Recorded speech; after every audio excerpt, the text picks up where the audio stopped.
Hello, Nishraya. How are you? Fine. Good? Good. All right. I want to thank all my Kutumbijan, my family of 6,000 people.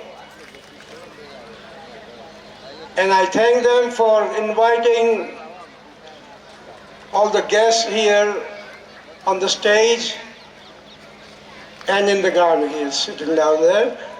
So, on behalf of them and on behalf of my family, હું બધાનો આભાર માનું છું. I thank you all for being here.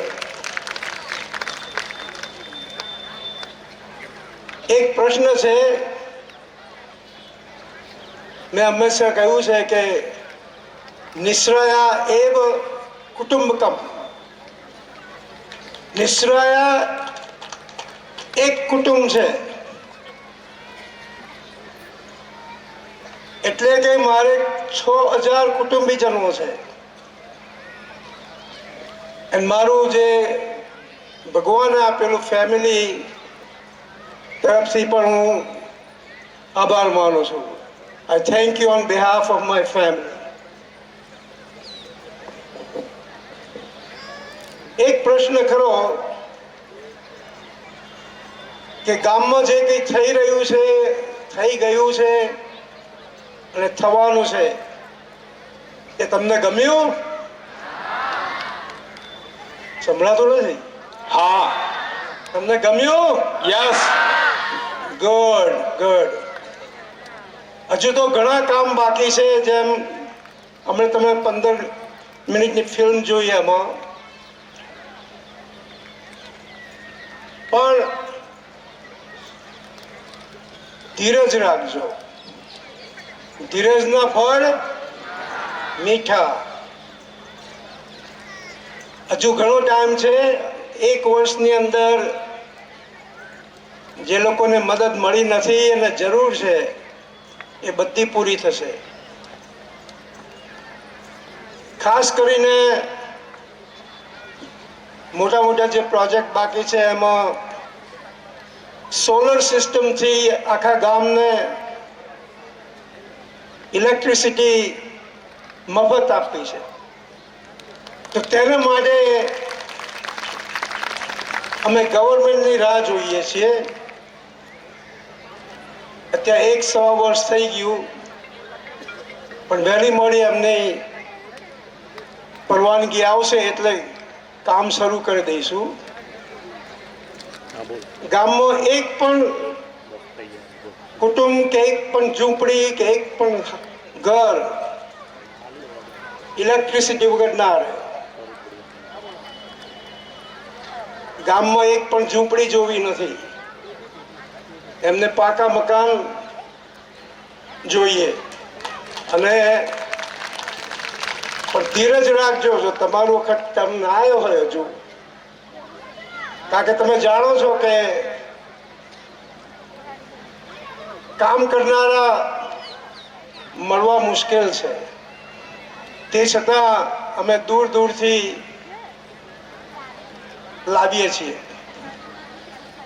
આ બધું જે કંઈ થઈ ગયું, થઈ રહ્યું છે અને થવાનું છે, એ આપણા સરપંચ વિજયસિંહ રાજને લીધે છે. અને એમની જે આખી મોટી ટીમ છે, એટલે કે તમારી ગ્રામજનોની જે મદદ છે, મળે છે એમને, એને આભારી છે. એકલા પૈસાથી કશું થતું નથી અને એકલી મહેનતથી કશું થતું નથી. બંને જોઈએ. કેટલા બધા અત્યાર સુધી કેટલા વર્ષોથી વિજયસિંહ જેવા માણસ મળવો મુશ્કેલ હતો. આ મારો અનુભવ છે. કારણ કે એક વખત 1980 સાલમાં મેં $250,000 એટલે કે $2.5 લાખ મેં મોકલેલા. અને મારે કમ્પ્યુટર બનાવાતા અહીંયા ભરૂચમાં, કે જેથી એકે એક ગુજરાતની સ્કૂલને મફત કમ્પ્યુટર મળે. પણ કમનસીબે મેં પૈસા ટ્રાન્સફર કર્યા વાયરથી, અને અઠવાડિયા પછી હું અહીંયા આવ્યો તો બધા પૈસા ગુમ. કોઈ હાથ મૂકવા ના દીધો બેંકે. ત્યાર પછી મારે મદદ કરવી હતી, પણ સુપાત્ર જોઈએ એને માટે. પણ મેં મદદ બંધ ના કર્યું.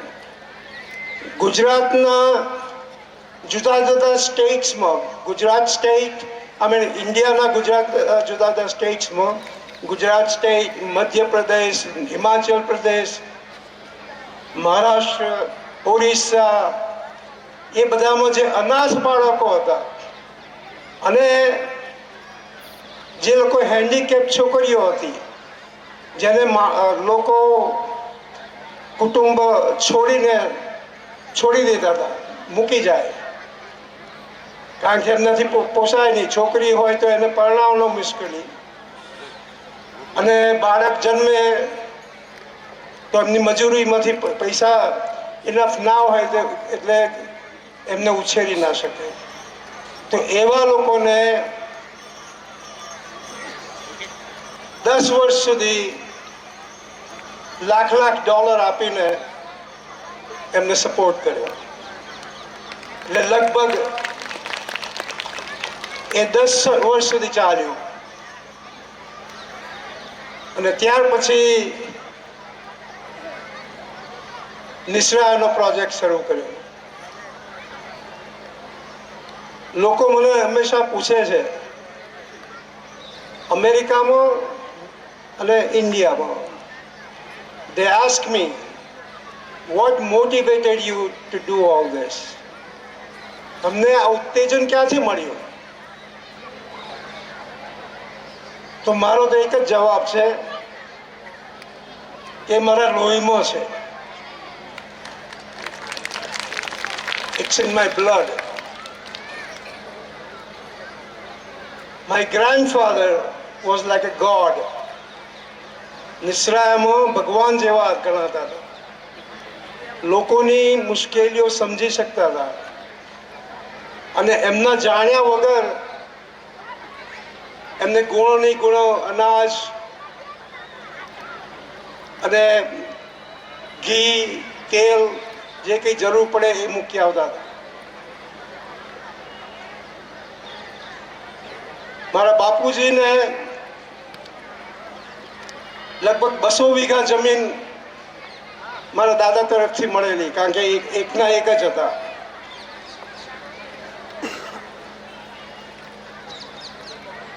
પણ 1960માં જ્યારે મારે અમેરિકા જવાનું થયું ત્યારે એમની પાસે પૈસા નહોતા. એ મને ખબર નહોતી. અમને તો એમ હતું કે અમે તો બહુ જ પૈસાવાળા છીએ. તો એમના મિત્રને ખબર હતી કે ચતુર કાકા પાસે પૈસા નથી. કારણ શું? કે એમની જમીન લોકોને મદદ કરવામાં ગઈ. બધી જમીન લોકોને આપવામાં, એમને કોઈ પણ જરૂર પડે તો એ વાપરવામાં કરેલી. પણ ભગવાનના 4 હાથ છે મારી પર. મારા જીવનમાં અનેક ચમત્કાર થયા છે, એક પછી એક. તમારા જીવનનો પણ ચમત્કાર થતા હશે જો તમે જોઈ શકો તો. હું મારા બાપુજી સાથે ખેતરમાં બેઠેલો, ગ્રેજ્યુએટ થયા પછી, એન્જિનિયર થયા પછી, અને મારી પર ટેલિગ્રામ આવ્યો કે કાલે ને કાલે તું અમદાવાદ આવ. એટલે મને એમ હતું કે હું એન્જિનિયર થયો એટલે મને જોબ આપવા માટે ટેલિગ્રામ હશે એમના ભાઈબંધનો હતો, કારણ કે કોન્ટ્રાક્ટર હતા. હું અમદાવાદ ગયો, મને એમની ગાડીમાં શહેરમાં લઈ ગયા. હું પહેલી વાર મારી જિંદગીમાં ગાડીમાં બેઠો અને કોઈ બિલ્ડિંગમાં જઈને નીચે ઉતરીને મારા હાથમાં 20,000 રૂપિયા મૂક્યા. હું તો થથરવા માંડ્યો. આટલા બધા પૈસા મેં મારી જિંદગીમાં જોયેલા નહીં. મેં કહ્યું, આ શાને માટે છે? કે તારે અમેરિકા જવાનું છે ને? તો એમને કેવી રીતે ખબર પડી હજુ મને ખબર નથી. એમને ક્યાંથી ખબર પડી કે મારે અમેરિકા જવાનું એડમિશન આવ્યું છે અને હું જવાની તૈયારીમાં છું? મારા ફાધરે કોઈ દિવસ નહીં કહ્યું એમને. આ ચમત્કાર. બીજો ચમત્કાર, હું મારી પત્નીને મળ્યો, American girl. I met an American girl and got married. પણ ચમત્કાર એટલા માટે કે જ્યારે અમે નક્કી કર્યું કે એને મેરેજ કરવું હતું, તો મેં પહેલી શરત કરી કે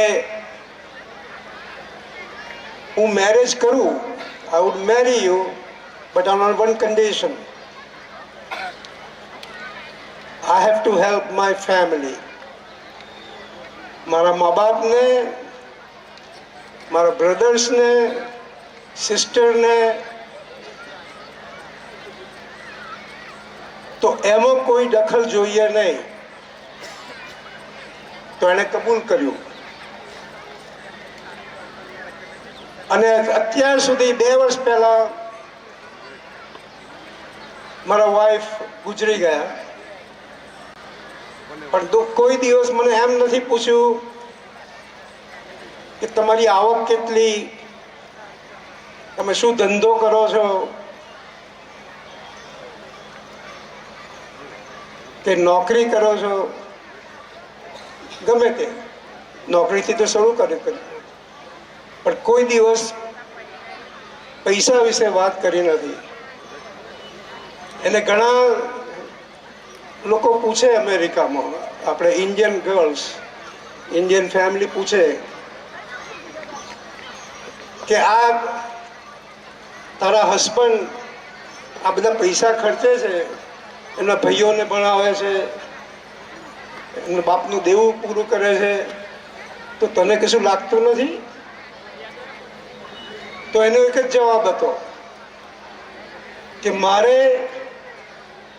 અને મારા છોકરાને, to me and to my kids, we have no problem of eating or living, so I don't want to interfere. એટલે મારે કોઈ રસ નથી કે પૈસાનું એ શું કરે છે. હું મિરેકલ એટલા માટે કહું છું, એ ચમત્કાર એટલા માટે કહું છું કે તમને ખ્યાલ હશે કે આવી સ્ત્રી મળવી મુશ્કેલ છે. Behind a successful man there is a woman. અંગ્રેજીમાં આજે કહે છે કે જે કોઈ સફળ પુરુષ હોય એની પાછળ સ્ત્રી હોય છે. સ્ત્રીના સપોર્ટ વગર આ બધું થાય નહીં. એ તો તમને ખબર છે. કોઈને પૈસા આપવા હોય તો ઘરમાં તકરાર થાય, અને તકરાર થાય એક પછી છે, પછી તમે ગીવ અપ કરો કે હવે લડવાનું કોઈ જરૂર નથી ને પૈસા આપવા નથી. એટલે આ એક મોટો ચમત્કાર થયો. એટલે હું મારી પત્નીનો ઘણો જ આભાર માનું છું. આઈ થેન્ક હર લોટ કે એવી સ્ત્રી મળી મને. આપણે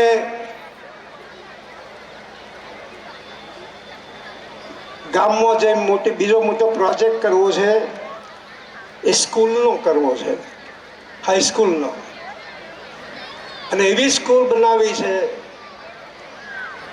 કે ગામમાં છોકરાઓને મફત એજ્યુકેશન મળે, એક પૈસો પણ ખર્ચવો ના પડે. Basic education is a must. High school સુધી એજ્યુકેશન તમને ફ્રી મળવું જોઈએ. ત્યાર પછી કોલેજો ભલે ચાર્જ કરે.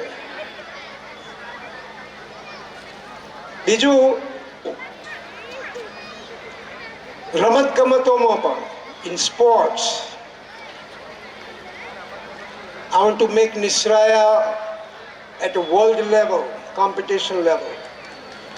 દુનિયામાં રમત ગમતોમાં હરીફાઈ કરી શકે એવા વિદ્યાર્થીઓ જોઈએ, એવા છોકરાઓ જોઈએ, છોકરીઓ જોઈએ. સંગીત, નૃત્ય, જે બધા લિબરલ આર્ટ્સ કહેવાય, એમાં પણ એમને એક્સપર્ટ કરવા છે. અને ગામમાં 100% લિટરસી, એટલે કે 100% સાક્ષરતા જોઈએ. એકે એક માણસને લખતા અને વાંચતા ગુજરાતી આવડવું જોઈએ. અને બીજું, જે કોઈને ઇંગ્લિશ બોલવું હોય, ઇંગ્લિશ શીખવું હોય, પછી એ 2 વર્ષનો હોય કે 50, 70, 80, 90 વર્ષના હોય, જેને પણ શીખવું હોય એને પણ શીખવાડવું છે. કારણ કે આજે અંગ્રેજી બોલ્યા વગર તમારાથી આગળ જવાય નહીં. ગુજરાતી તો ફક્ત ગુજરાતમાં જ છે. બીજા સ્ટેટ્સમાં જવું હોય, નોર્થ સ્ટેટમાં, ઉત્તરના સ્ટેટ્સમાં જવું હોય તો હિન્દી આવડવું જોઈએ. પણ સાઉથ ઇન્ડિયામાં જવું હોય તો અંગ્રેજી આવડવું જોઈએ. અને બીજા કોઈ દેશમાં જવું હોય તો અંગ્રેજી આવડવું જોઈએ. એટલા માટે હું કહું છું કે અંગ્રેજી તમને સમજવું જોઈએ. તો એને માટે પણ અમે તૈયારી કરીએ છીએ. પણ આ બધામાં એક મુશ્કેલી આવે છે. એને માટે જમીન જોઈએ.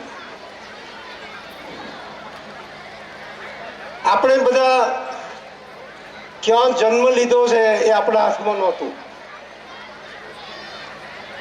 આપણું મરણ ક્યારે થશે એ આપણા હાથમાં નથી. એ 2 વસ્તુ ભગવાનના હાથમાં છે. પણ જન્મથી મરણ સુધી જે જીવન છે એ આપણા હાથમાં છે. આપણે કેવી રીતે જીવવું, આપણે શું કરવું, આપણે કેટલી મદદ કરવી લોકોને, આપણું શરીર કેવી રીતે સારું રાખવું, એ બધું 100% આપણા હાથમાં છે, ભગવાનના હાથમાં નથી. આ તમારે સમજવું જોઈએ. બીજું, કોઈ જાતનો નાત જાતનો ભેદ હોવો ના જોઈએ. કારણ કે આપણે ક્યાં જન્મ્યા છે આપણને આપણો ચોઈસ નહોતો, આપણા હાથમાં નહોતું. આપણે એક જ ભગવાનના દીકરા દીકરી છીએ. આખી દુનિયામાં, આખા જગતમાં એક જ ભગવાન છે. અને એ ભગવાન નિરાકાર છે. એ તો તમે જાણો છો. આપણા શાસ્ત્રોમાં કેટલું બધું કહ્યું કે નિરાકાર, નિર્ગુણ, નિર્લેપ આ ભગવાન છે.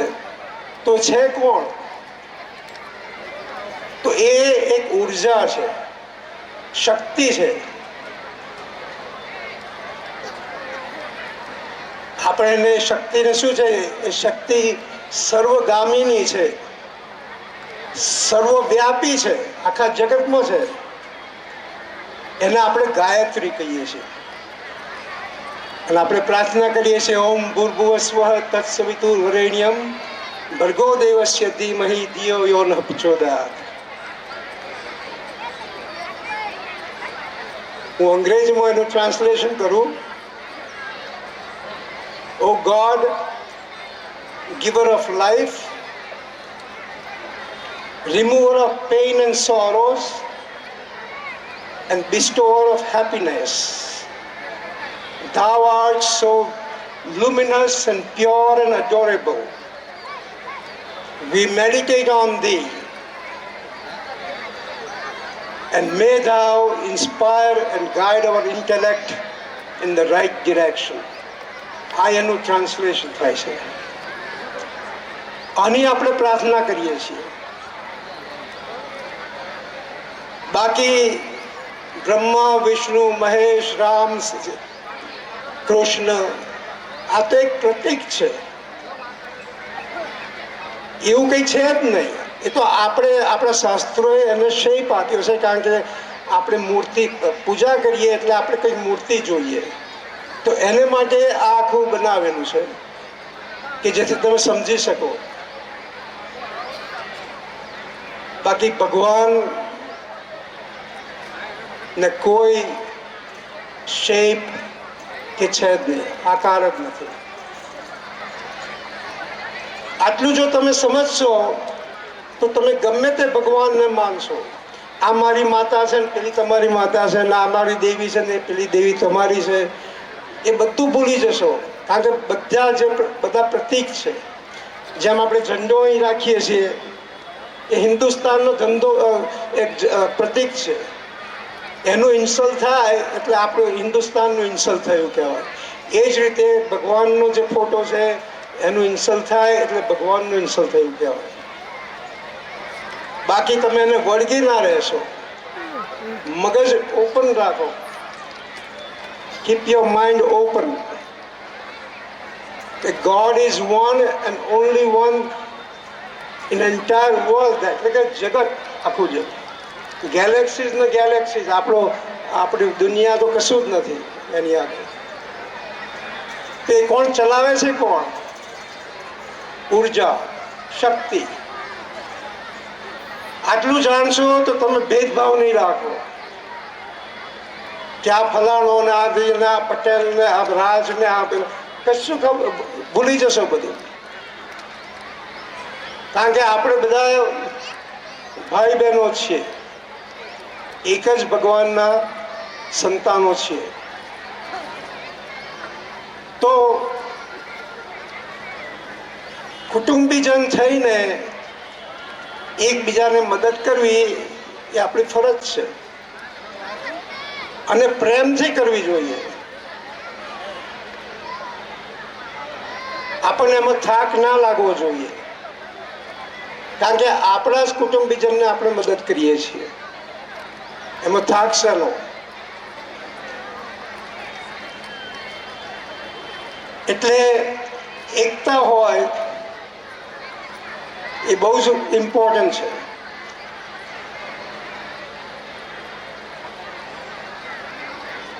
We should be acting as one family. એક કુટુંબીજનો તમારા બગલમાં પહોંચી જશે પછી તમે છૂટથી બીજાને મદદ કરશો. આપણા ગામમાં ઘણા જમીનદારો છે. એ જમીનમાં એ લોકો જો 10% કે 20% એમની જમીન આપે તો એમની રહેણી કણીમાં અણુભર પણ ફેર નહીં પડે. એ લોકો 3-4 દિવસમાં ખાતા હોય, પીતા હોય, ફરતા હોય, એમાં કોઈ ફેર નહીં પડે. પણ જન્મોજન્મ આપણા છોકરાઓને, આપણા કુટુંબને, આપણા ગામના લોકોને મદદ થશે, એમનું એજ્યુકેશન વધશે, એમનું ભણતર વધશે અને બધા સુખી થશે. એટલા કે standard of living will come up. તમારી રહેણી કરણી ઊંચી રહેશે. તો આટલો ભાવ રાખશો તો તમે બહુ સહેલાઈથી આપી શકશો. યથાશક્તિ આપો. પણ જમીન વગર આ જે સ્કૂલનો પ્રોગ્રામ છે એ શક્ય નથી. તો આ ગ્રામજનોને આટલી જ વિનંતી કે તમારાથી બનતું એ કરો. તો 10-15 વીઘા 20 વીઘા જેવી જમીન મળે તો ગામનો હજુ ઘણો ઉદ્ધાર થઈ જાય અને આપણું સ્ટાન્ડર્ડ બહુ જ હાઈ થઈ જાય અને સારામાં સારા ટીચર્સ લાવીએ અને એવી રીતે વ્યવસ્થા કરીએ કે કોઈને ફી ભરવી ના પડે. અને આ જ્યારે 10-15 વર્ષ પછી જ્યારે લોકો ભણી રહેશે ત્યારે એ જ લોકો આપણને મદદ કરશે અને પરંપરા ચાલુ રહેશે. એટલે એકતા રાખો. We are all one and we are related because we are kids of one God. હિન્દુસ્તાનમાં જ આવું છે, બીજા દેશોમાં નાત જાત જેવું છે જ નહીં. આપણે જે બ્રાહ્મણો, ક્ષત્રિય, વૈશ્ય, શૂદ્ર જે કાઢ્યું એનાથી આપણે હિન્દુસ્તાની અધોગતિ થઈ, કારણ કે આપણે ડિવિઝન કરી દીધા. તો 25% ક્ષત્રિયો હોય એ જ લડી શકે, બીજા લડી ના શકે. 25% ક્ષત્રિયોમાં અડધા તો લેડીઝ હોય, એનું અડધું થઈ ગયું. એનું અડધું બાળકો હોય, એ લડી ના શકે. એટલે આપણે ગમે એટલી વસ્તી હોય પણ આપણી લડવાની શક્તિ તો કશું જ ના પડે. અને એટલા માટે અફઘાનિસ્તાનથી ને બલુચિસ્તાનથી ને ઈરાનથી લોકોએ હુમલા કર્યા અને આપણને લૂંટ્યા. અને ત્યાર પછી પરદેશીઓ બીજા આવ્યા અને બ્રિટિશર્સ આવ્યા અને બધા આપણને ગુલામ બનાવ્યા. આપણે જ આ બધું કર્યું છે. આ નાત જાતનો ભેદથી આપણે હિન્દુસ્તાનને ડિસ્ટ્રોય કર્યા. We destroyed India because of નાત જાત. આપણે નિસરાયને એવું કરવું નથી. એટલે નાત જાત કાઢી નાખો. બધા આપણે ભાઈઓ છે, બહેનો છીએ. કોઈ ઊંચો નથી, કોઈ નીચો નથી. 5 આંગળીઓ સરખી નથી હોતી, પણ 5 આંગળીઓ સાથે મળીને શું કરી શકે છે એ તો તમે જાણો છો. એક આંગળીએ ના કશું થાય, પણ 5 આંગળીઓ મળીને આપણે ગામને આગળ લાવી શકીએ છીએ. તો એકબીજાને એકતા રાખો, નાત જાત મગજમાંથી કાઢી નાખો અને ખરેખર એક કુટુંબ છે એ રીતે વિચાર કરો. આજે નહીં તો કાલે ઘરે ઉતરશે, પણ આનો વિચાર તો શરૂ કરો. હું એમ નથી કહેતો કાલે જઈને તમે નાત જાત ભૂલી જાઓ, પણ એના પર વિચાર કરો કે આપણે જે કરી રહ્યા છીએ એ મૂર્ખામી કરી રહ્યા છે. બીજા બધા દેશો સાચી જાહો જલાલી છે, કોઈ નાત જાત નથી. અને બીજું, આપણે છાશ વારે મુહૂર્ત કરાડીએ છીએ. મુહૂર્ત, આનું મુહૂર્ત ભગવાને જે 24 કલાક બનાવ્યા છે એમાં એક ઘડી પણ ખરાબ નથી મૂકી, એક ઘડી પણ નહીં. એટલે કોઈ બીજા દેશોમાં કોઈ મુહૂર્ત કાઢવા જતું નથી. કંઈક કામ કરવું હોય કે ભણવું હોય કે આ કરવું હોય તે કરવું હોય, તો એ લોકો સમૃદ્ધ કેમ છે? અને આપણે મુહૂર્તો કાઢી મળી ગયા તો આપણે પ્રોબ્લેમ છે, ત્યારે મુશ્કેલી છે. એ જુઓ તમે, એનો વિચાર કરો. ભગવાને ખરાબ એક પણ ક્ષણ બનાવી નથી, આપણે બનાવી છે. આપણે નાત જાત શરૂ કરી. ભગવાને એવું નથી કહેતા કે તમે આ છો ને તમે તે છો. ભગવાને તો ફક્ત જન્મ આ ભાઈને ત્યાં આપ્યો ને પેલા ત્યાં આપ્યો. એમ નથી કહેતા તમે વૈશ્ય છો, તમે ક્ષત્રિય છો ને આ છો, કશું નથી કહ્યું. એ આપણી બનાવટ છે અને એને માટે આપણે સફર કરીએ છીએ, એને માટે આપણે દુઃખી થઈએ છીએ. તો મનમાંથી એ કાઢી નાખો.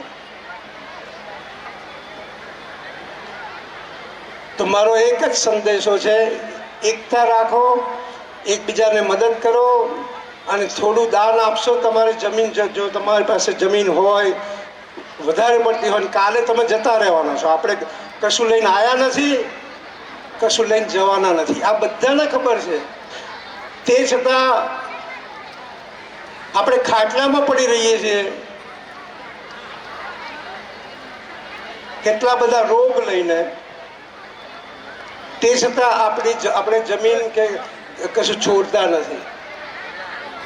તમને ખબર છે વહેલા મોડા તમે એકાદ વર્ષમાં તમે જવાના છો, પણ તો પણ જીવ ચાલતો નથી, કારણ કે બધું અહીંનો અહીં જ રહેવાનું છે. અને તમે એમ માનશો કે તમારા છોકરાઓને આપીશું તો એ તો વાપરી નાખશે, કારણ કે મફત પડ્યું છે એમને. પરસેવો કાઢીને જેમણે જે કમાયા હોય એ લોકો જ ને ખબર છે કે પૈસો શું છે. એટલે એમ માનશો કે હું મારા કુટુંબને આપીશ તો એ સુખી થશે. ના, સુખી નહીં થાય. એ લોકો ગમે તે રીતે વાપરી નાખશે, કારણ કે મફતનું મળ્યું છે અને ના કરવાનું કરશે.